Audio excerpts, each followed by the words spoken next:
हाँ जी, क्या क्या है? ट्राइंगल? हाँ, इनटू नहीं है वो प्रोपोर्शनैलिटी का साइन होता है, और जो डेल्टा है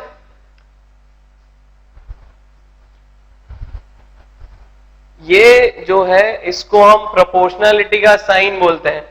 ये इनटू नहीं है, अल्फा बना हुआ है, ये इस तरह का एक सिंबल बना हुआ है, ठीक है, ये इनटू नहीं है। और ये जो है इसको हम डेल्टा बोलते हैं, ये एक ट्राइंगल शेप में बना हुआ है, this is called delta. Delta represents change, delta का मीनिंग होता है चेंज। टाइम ड्यूरेशन का क्या मतलब हुआ कि टाइम चेंज हुआ। जैसे हमने चेंज इन मोमेंटम लिखा था तो हमने डेल्टा पी लिखा था, वैसे ही हम यहां पर चेंज इन टाइम बोल रहे हैं, टाइम ड्यूरेशन, टाइम इंटरवल, तो इसीलिए हम डेल्टा टी लिख रहे हैं।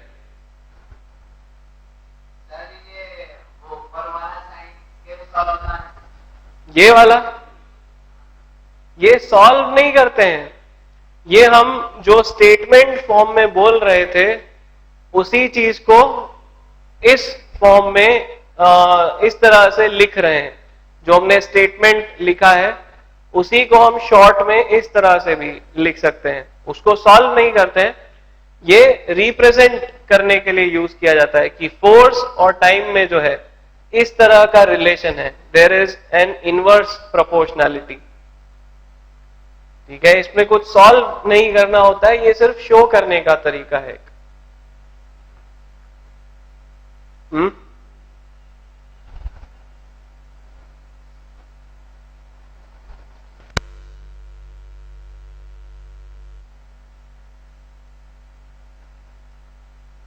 ठीक है, क्लियर है क्या ये बात? हम क्या बोलना चाह रहे हैं कि इसको हमें कुछ सॉल्व नहीं करना है, ये उसी स्टेटमेंट को शॉर्ट में लिखने का तरीका है और कुछ नहीं है।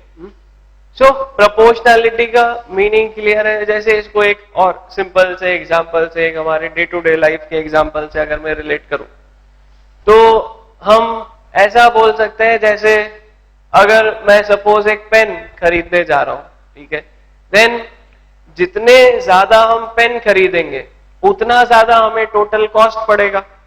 अगर मैंने एक पेन लिया, सपोज वो 10 रुपीज का है, तो जो टोटल कॉस्ट आएगा वो 10 रुपीज हो जाएगा।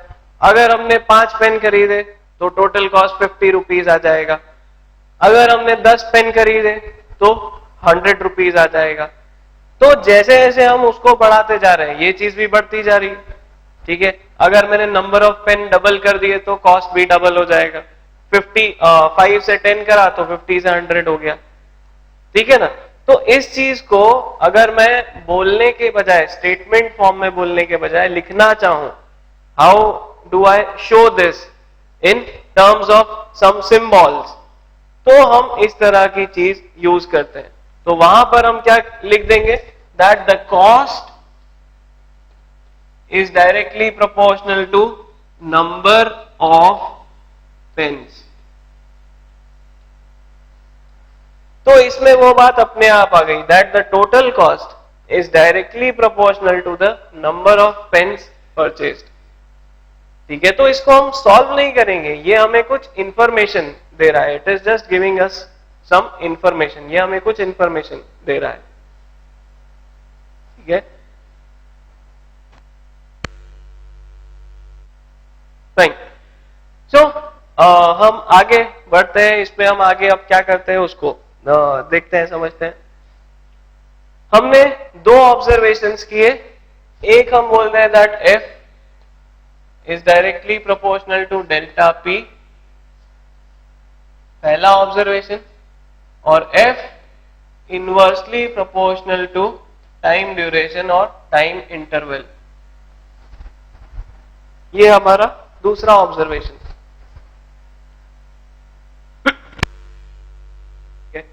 अब ये दोनों चीजें जो हैं हो तो साइमल्टेनियसली रही है। जब हम फोर्स लगा रहे हैं तो टाइम भी आगे बढ़ रहा है और मोमेंटम भी चेंज हो रहा है। That means these are not independent relations. ये जो है दोनों एक दूसरे से इंडिपेंडेंट नहीं है, ये दोनों चीजें साथ में ही हो रही हैं। सो व्हाट वी डू, हम इन दोनों को कंबाइन कर देते हैं। वी से कंबाइनिंग 1 and 2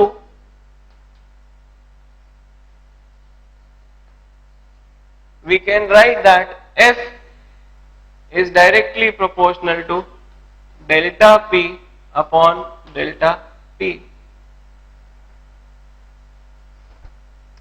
क्योंकि हम जब फोर्स लगा रहे हैं तो टाइम भी आगे बढ़ रहा है और मोमेंटम भी चेंज हो रहा है, दोनों ही चीजें साथ में हो रही हैं।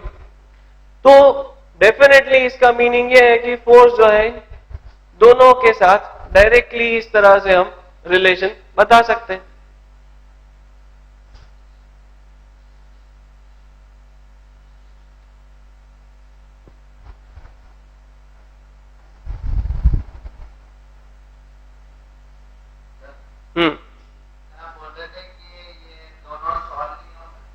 हाँ हाँ,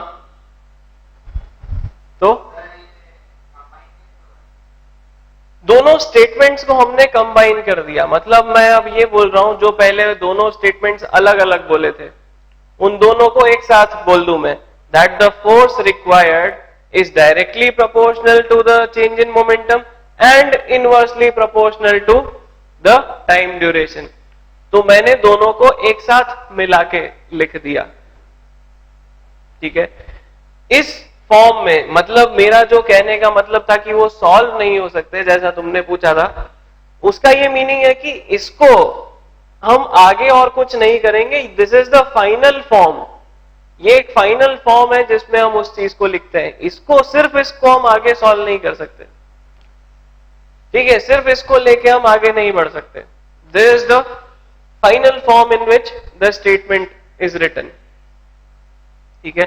अगर हमें सॉल्व करना है तो हमें दूसरी नई चीजें इंट्रोड्यूस करनी पड़ेंगी। जैसे हम यहां पे बोल रहे हैं that since the change in momentum and time duration are related to each other, वो दोनों साथ में ही हो रहे हैं, तो क्यों ना हम उन्हें कंबाइन करके इस तरह से लिख दें।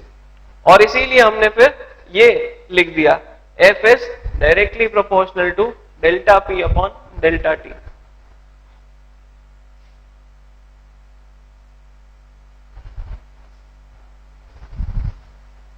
ठीक है।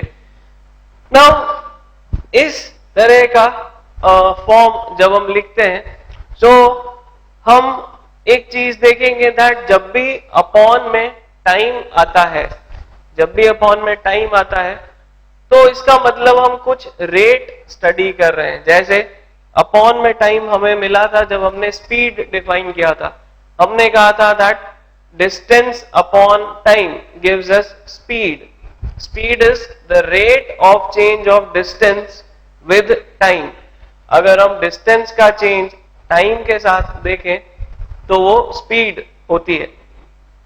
सिमिलरली यहां पे हम क्या कह रहे हैं, there is the change in momentum upon time taken, ठीक है, the change in momentum with time. So यहां से हमें अल्टीमेटली जो है न्यूटन सेकेंड लॉ का स्टेटमेंट मिलता है। We give the statement of Newton second law of motion, ठीक है। सेकेंड लॉ जो है उसका हम स्टेटमेंट अल्टीमेटली अब यहां पे देते हैं, that the force acting on any body, the force acting on any body is directly proportional to the rate of change of its momentum, ठीक है। The force acting on any body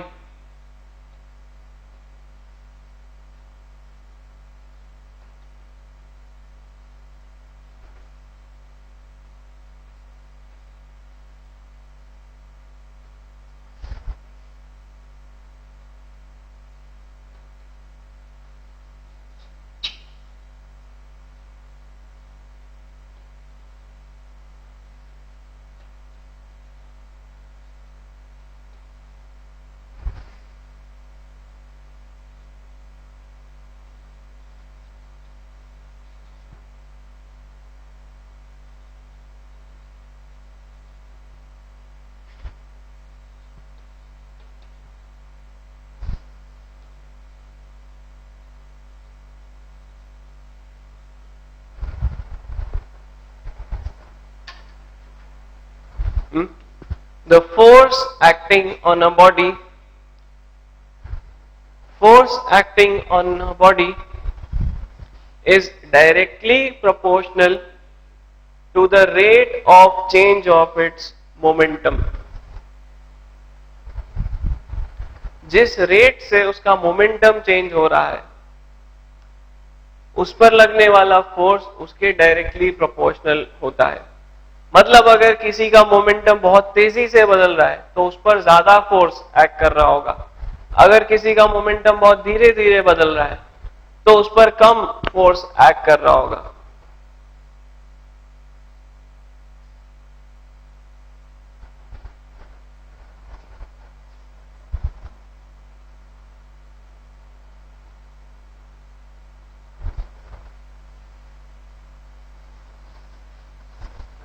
हाँ,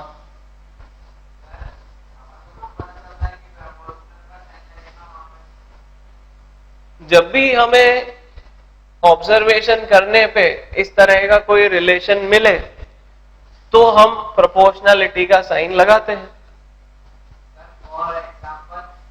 जैसे मैंने एग्जांपल दिया ना कि हम अगर कुछ भी खरीदने जाते हैं तो हम टोटल कॉस्ट को जब भी कंपेयर करेंगे तो वो नंबर ऑफ आइटम्स पर डिपेंड करेगी, ठीक है ना।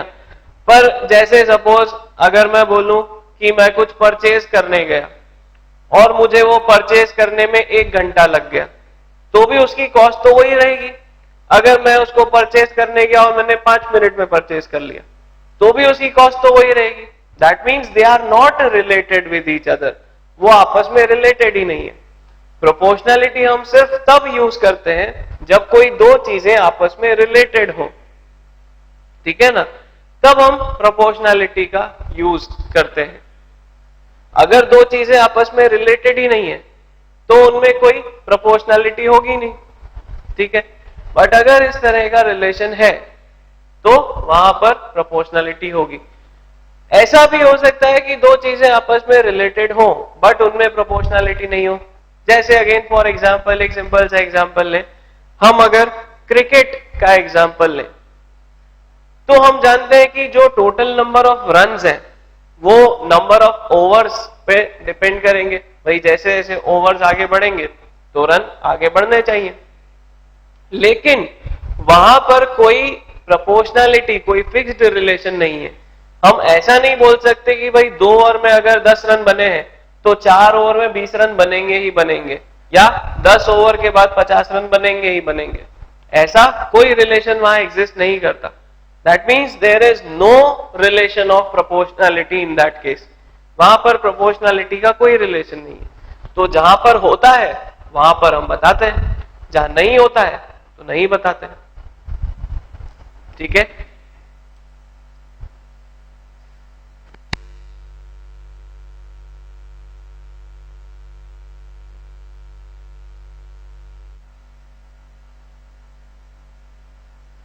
फाइन।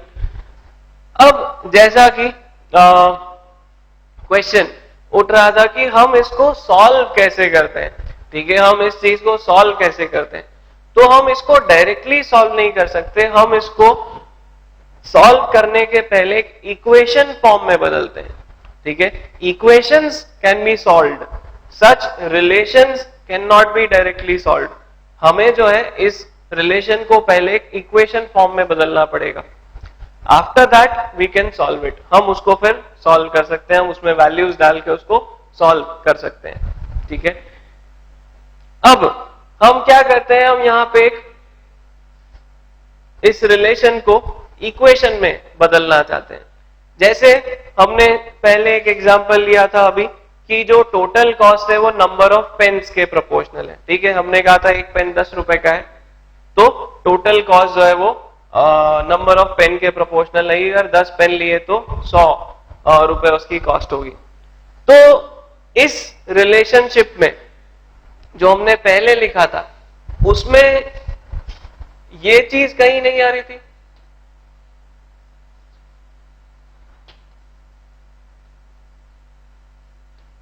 ठीक है, ये लिखा था हमने।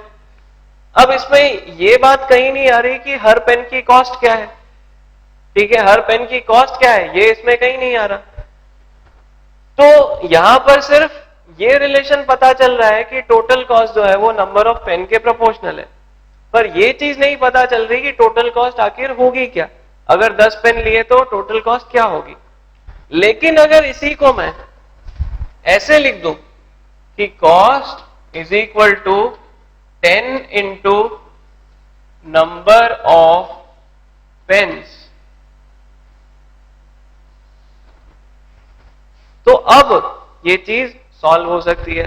ठीक है, जैसा कि तुम्हारा डाउट था कि हम इसको सॉल्व कैसे करते हैं, तो हम इसको डायरेक्टली सॉल्व नहीं कर सकते, हमें पहले इस तरह की एक इक्वेशन लिखनी होगी, फिर हम इसको सॉल्व कर सकते हैं। Now we can any time know what is the total cost. अगर हम 10 पेन ले रहे हैं तो 100 रुपए होगी, 20 पेन ले रहे हैं तो 200 रुपए होगी कॉस्ट, एंड सो ऑन।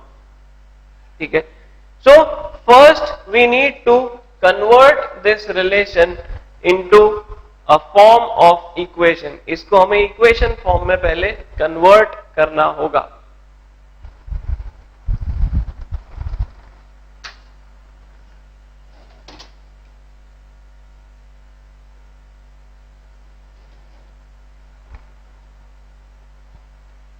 ठीक है, so what we do, हम यहां पर इस तरह का एक कांस्टेंट लगा देते हैं। ये जो रिलेशन था ये इक्वेशन में कैसे बदल गया, हमने यहां पे एक कांस्टेंट लगा दिया 10। ठीक है, हमने एक कांस्टेंट नंबर वहां पे लगा दिया 10, तो उससे ये जो रिलेशन है ये इक्वेशन में बदल गया। सिमिलरली हम वी पुट अ कांस्टेंट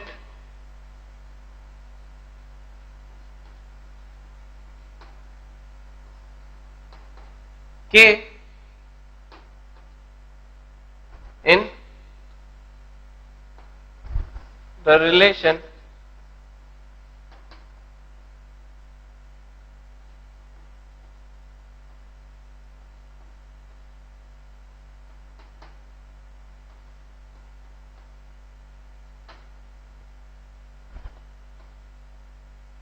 हम क्या करते हैं, हम इस रिलेशन में इसी तरह से एक कोई कांस्टेंट रैंडमली k रख देते हैं। We randomly choose a constant k। ठीक है, k is some constant, it is any constant.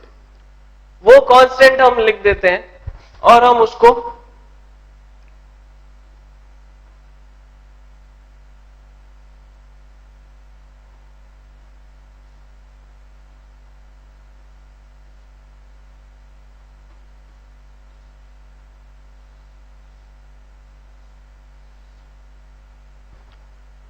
हम उस रिलेशन को इक्वेशन फॉर्म में कन्वर्ट कर देते हैं इस तरह से।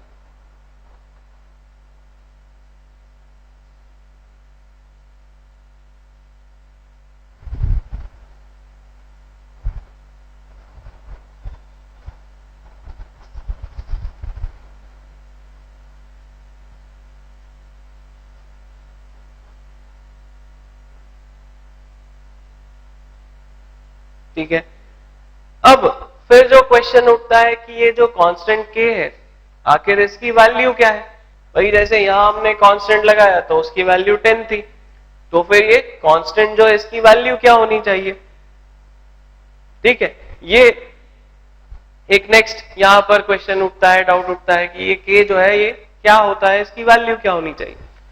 So what Newton did is, उसने इस k की वैल्यू आर्बिट्ररीली मतलब रैंडमली जो है वो 1 कर दी। उसने कहा कि इस वैल्यू को, इस कांस्टेंट की वैल्यू को मैं 1 डिफाइन कर दे रहा हूं। उसने इस वैल्यू को 1 डिफाइन कर दिया और उसने कहा इस कांस्टेंट की वैल्यू 1 के अकॉर्डिंग जो भी फिर हमें वैल्यूज मिलेंगी उसी से हम फोर्स को कैलकुलेट करेंगे। ठीक है, इस कांस्टेंट को उसने रैंडमली आर्बिट्ररीली 1 असाइन कर दिया, वैल्यू 1 असाइन कर दी, and he said that the unit will be defined in such a way that the value of this constant is 1। हम जो कैलकुलेशन करेंगे वो इस तरह से करेंगे कि इस k की वैल्यू 1 हो। ठीक है, सो न्यूटन arbitrarily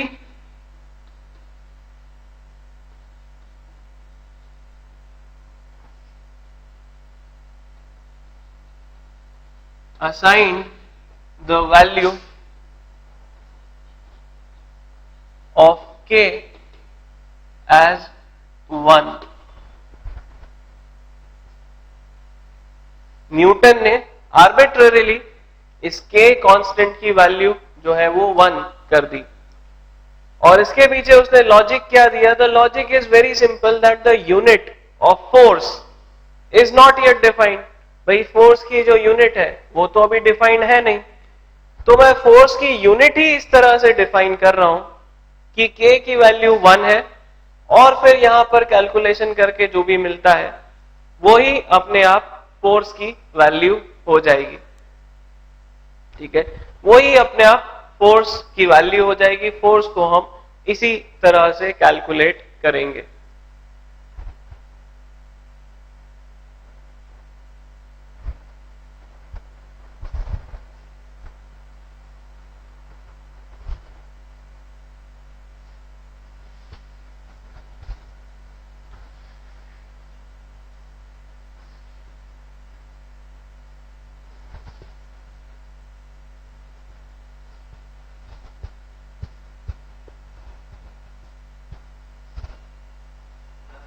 हाँ,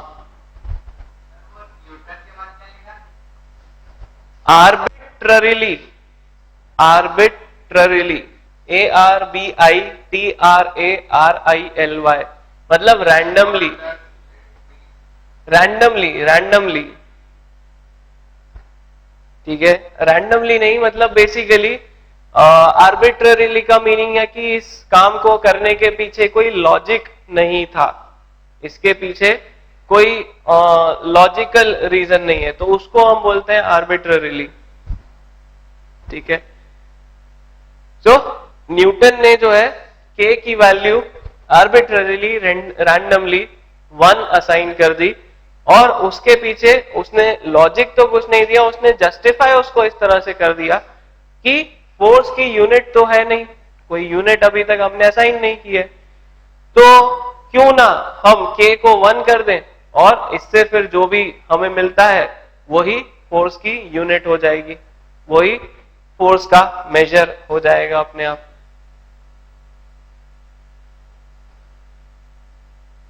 ठीक है, तो जैसे ही हम k को 1 रखेंगे तो हमें क्या मिल जाएगा?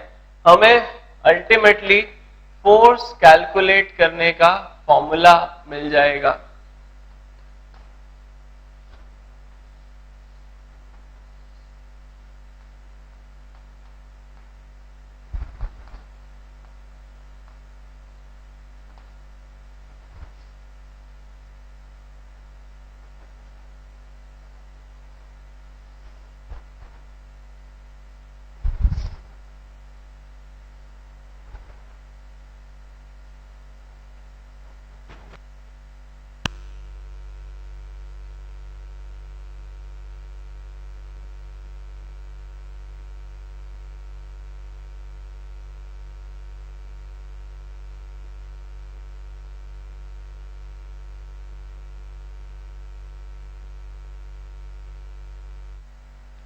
अब हम फोर्स को इस तरह से कैलकुलेट कर सकते हैं। हाँ हाँ, वो बस मैंने इंपॉर्टेंट फॉर्मूला बताने के लिए स्टार लगाए, that this is the ultimate final formula जो हमें चाहिए था।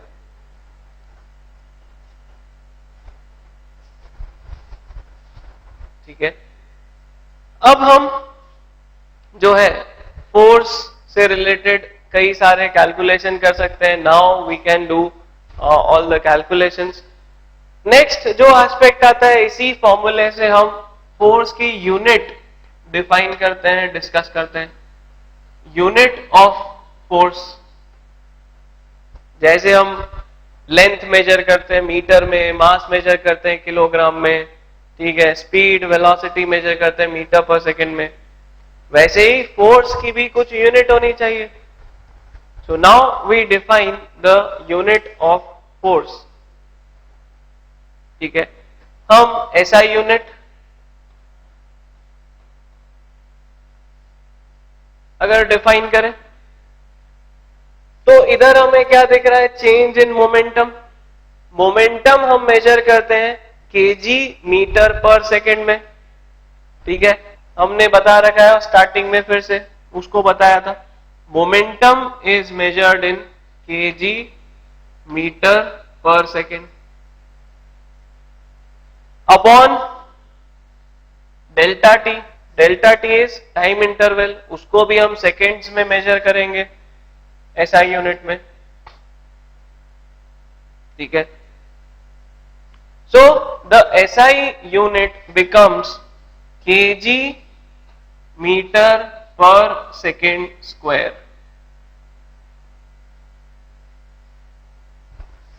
KG metre per second square.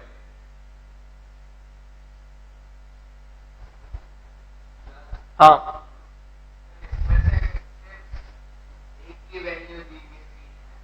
हाँ, नहीं ऐसा पॉसिबल नहीं है। फिर तीन अगर चीजें हैं तो उसमें से दो की वैल्यू तो देनी पड़ेगी, तभी तीसरी फाइंड कर सकते हैं हम। ये तो ये बात हो गई कि भाई मुझे कॉस्ट भी नहीं पता, नंबर ऑफ पेन्स भी नहीं पता, तो टोटल कॉस्ट बताओ क्या होगी, तो ये तो पॉसिबल नहीं है। तीन में से दो चीज गिवन होनी चाहिए, तभी हम फाइंड कर सकते हैं तीसरी चीज, ठीक है ना। ये तो बहुत ऑब्वियस ही बात। हाँ हाँ, फोर्स फोर्स का तो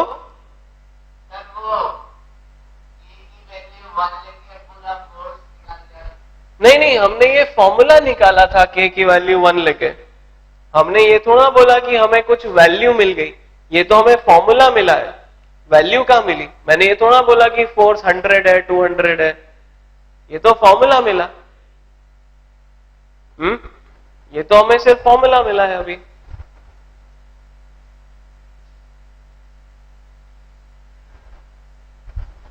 ठीक है, नाउ व्हाट वी डू, हम यहां पर इस यूनिट को KG metre per second square बार बार बोलने की बजाय, what scientist did is that to pay respect to Newton, Newton को रिस्पेक्ट देने के लिए, न्यूटन को जो है इतने उस वर्क के लिए, इस काम के लिए जो है कुछ रिस्पेक्ट देने के लिए, इस यूनिट को जो है, इस यूनिट का नाम जो है, वो यूनिट का नाम ही न्यूटन रख दिया साइंटिस्ट ने। मतलब 1 KG metre per second square जो है, उसी को हम 1 KG metre per second square is also called 1 Newton, ठीक है। और इसको हम कैपिटल N से डिनोट करते हैं।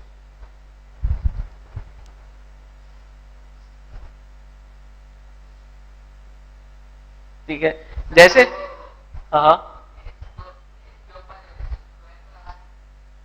दो बार आ रहा है ना, देखो एक मीटर पर सेकेंड, तो ये सेकेंड नीचे आएगा, ये मीटर पर सेकेंड का सेकेंड इससे मल्टीप्लाई होगा, तो s इंटू एस क्या हो जाएगा, s स्क्वायर,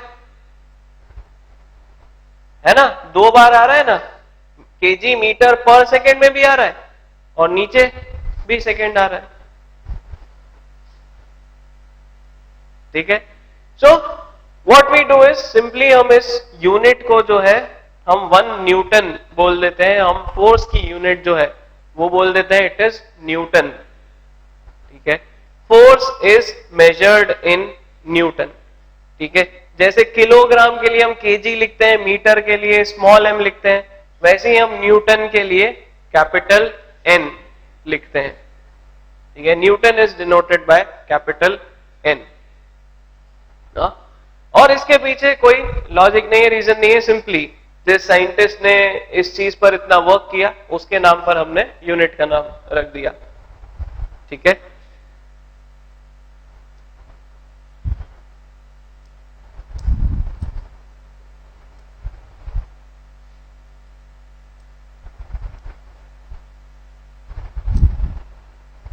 ठीक है, so this is the unit of force, ये जो है फोर्स की यूनिट हो जाती है।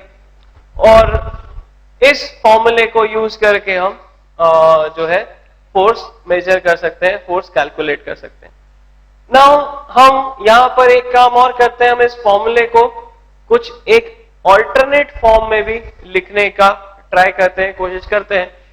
हमारे पास चेंज इन मोमेंटम का एक फॉर्मूला है, रिलेशन है, उसको यूज करके हम फोर्स का ये जो फॉर्मूला है इसको और आगे प्रोसीड करते हैं।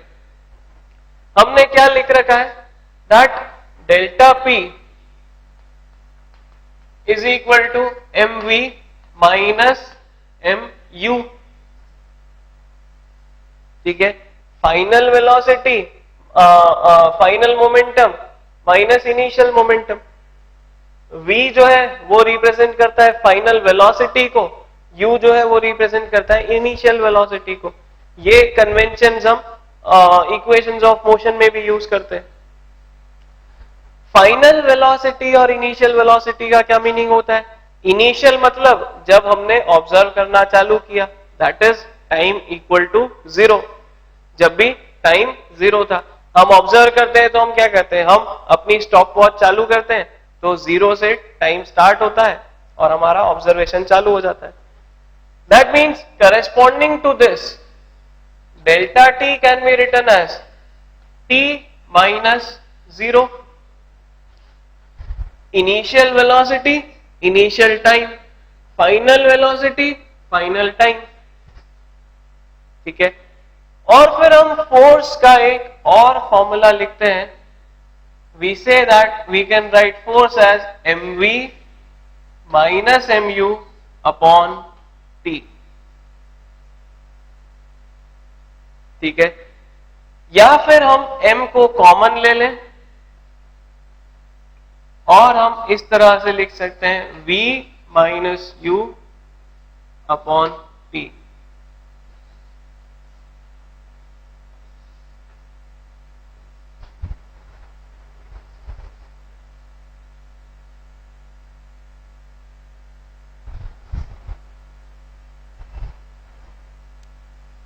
ठीक है, this again another form in which we can calculate force, in which we can represent force। हम फोर्स को इस फॉर्म में भी लिख सकते हैं।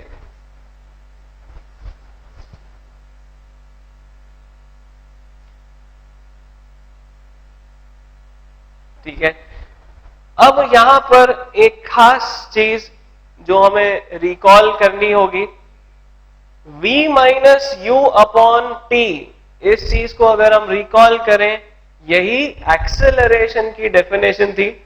This was the formula for acceleration. हमने एक्सेलरेशन को इसी तरह से डिफाइन किया था। ठीक है, हम एक्सेलरेशन को रिकॉल करें। Acceleration was defined as a equal to v minus u upon t।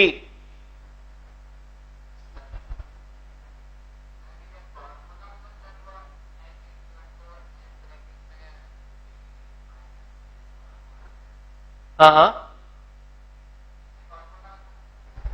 ये क्या? हाँ, ये फॉर्मूला ही तो है, ये इसी से हमने ये फॉर्मूला डिराइव किया है। मतलब है दोनों सेम चीज, बस लिखने का तरीका अलग अलग है। हमने डेल्टा पी डेल्टा टी की वैल्यूज डाल के ही ये फॉर्मूला निकाला है।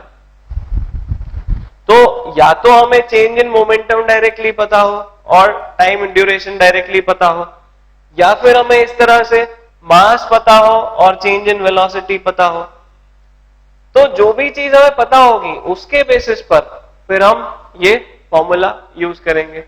ठीक है, हम ये डेफिनेशन यूज करके फिर एक और फॉर्मूला आप लिखने जा रहे हैं, that since a is equal to v minus U by T. ठीक है, since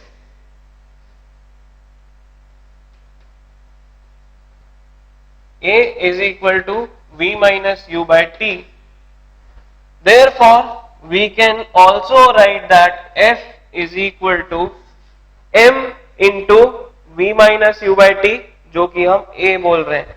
f is equal to m into a।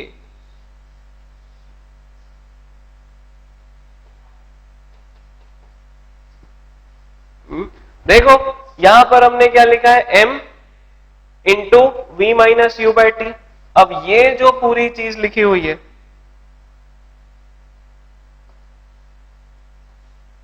ये जो पूरी चीज लिखी हुई है ब्रैकेट के अंदर, ये क्या है, v minus U by T. हम बोल रहे हैं v minus U by T जो है वो ही एक्सेलरेशन होता था। हमने ये फर्स्ट चैप्टर में मोशन में पढ़ा है, that acceleration is defined as change in velocity upon time taken, जिसको हम नोटेशन फॉर्म में इस तरह से लिखते थे, v minus you upon T. ठीक है, तो यहां पर भी हमें v minus you upon T दिख रहा है, यहां पर भी जो है ये हमें v minus you upon T दिख रहा है। तो इसका मतलब क्या है, वो उस बॉडी का एक्सेलरेशन है। तो हम फोर्स को फाइनली इस तरह से भी लिख सकते हैं, F is equal to ma, the force acting on a body is equal to the product of its mass and its acceleration. ठीक है, सो एक बहुत सिंपल फॉर्मूला अब हमें मिल गया। ठीक है, that the force acting on a body is simply equal to the product of its mass and its acceleration. उसका जो भी मास है और उसका जो भी एक्सेलरेशन है, वो अगर हम मल्टीप्लाई कर दें तो उस पर लगने वाला फोर्स हमें मिल जाएगा।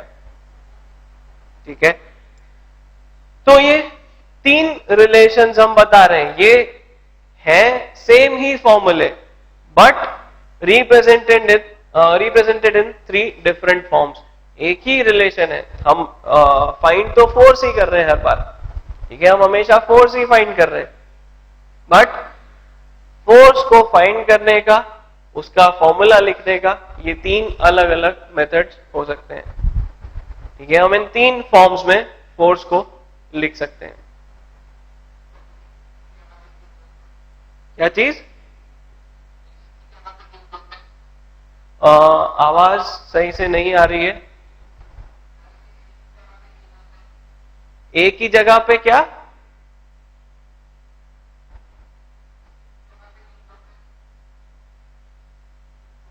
वहां पर बैटरी चेंज करने के लिए बोलना पड़ेगा, शायद आवाज अब सही से नहीं आ रही है।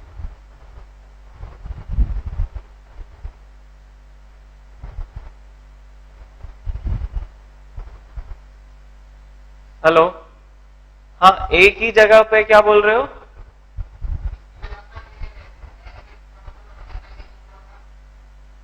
आवाज क्लियरली नहीं आ रही है, नीचे जाके उन्हें बैटरी चेंज करने के लिए बोलना पड़ेगा। माइक लेकर जाओ और बैटरी चेंज करवा के ले आओ।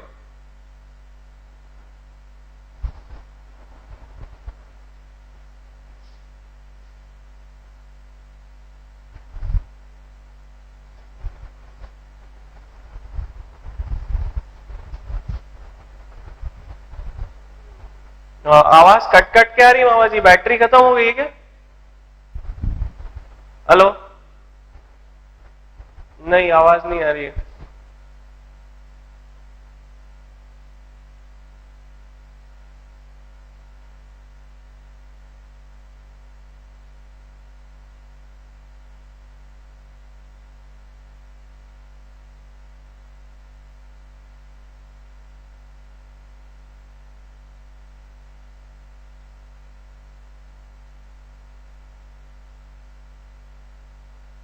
हाँ हाँ, अब आवाज आ रही है, थोड़ा जोर से बोलो तो। हाँ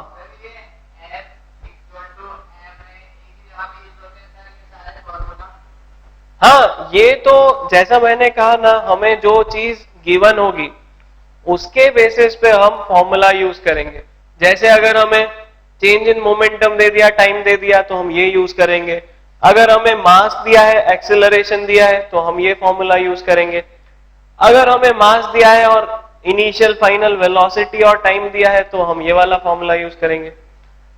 जैसा भी हमें डेटा गिवन होगा, ठीक है, उसके बेसिस पर हम फॉर्मूला यूज करेंगे। हम क्वेश्चंस देखेंगे, हम क्वेश्चंस की प्रैक्टिस करेंगे, हम एग्जांपल्स लेंगे कई सारे, और फिर उसके बेसिस पर हमें समझ में आएगा कि कैसे कब फॉर्मूला कौन सा यूज करना होता है। ठीक है, ये जो फॉर्मूला है ये कहां से आया था? ये सेकेंड लॉ की डेफिनेशन से आया था। फिर इस फॉर्मूले को हमने थोड़ा सिंप्लीफाई किया तो हमें ये वाला फॉर्मूला मिला। फिर इसको और सिंप्लीफाई किया तो हमें ये मिला। ठीक है, तो है सब सेम ही। जैसे अगर मैं बोलूं कि 5/10 और 1/2 ये दोनों क्या अलग अलग है तो सेम दोनों ही। 5/10 भी 1/2 भी दोनों है सेम ही। अगर मैं लिख दूं 0.5 तो वो भी वही है। ठीक है ना, है सब कुछ सेम ही है, तीनों फॉर्मूले सेम ही, सब एक दूसरे से ही सॉल्व होके आए हैं। बट अलग अलग जगह पर हम अलग अलग फॉर्मूला यूज करेंगे according to the data given. जो भी डेटा होगा दिया होगा उसके अकॉर्डिंग हम फॉर्मूला यूज करेंगे। ठीक है, हम नेक्स्ट क्लास में इस पर कई सारे प्रॉब्लम्स करेंगे, क्वेश्चंस करेंगे, एग्जांपल्स लेंगे और फिर तब वहां पे क्लियर होने लगेगा कि किस तरह से हमें ये फॉर्मूले यूज करने होते हैं। ठीक है, सो अगर और कुछ डाउट्स है तो पूछो, वरना हम आज की क्लास, आज का लेक्चर यहीं पे एंड करते हैं, वाइंड अप करते हैं। ठीक है, फाइन। सो आज की क्लास हम यहीं एंड करते हैं। Good bye.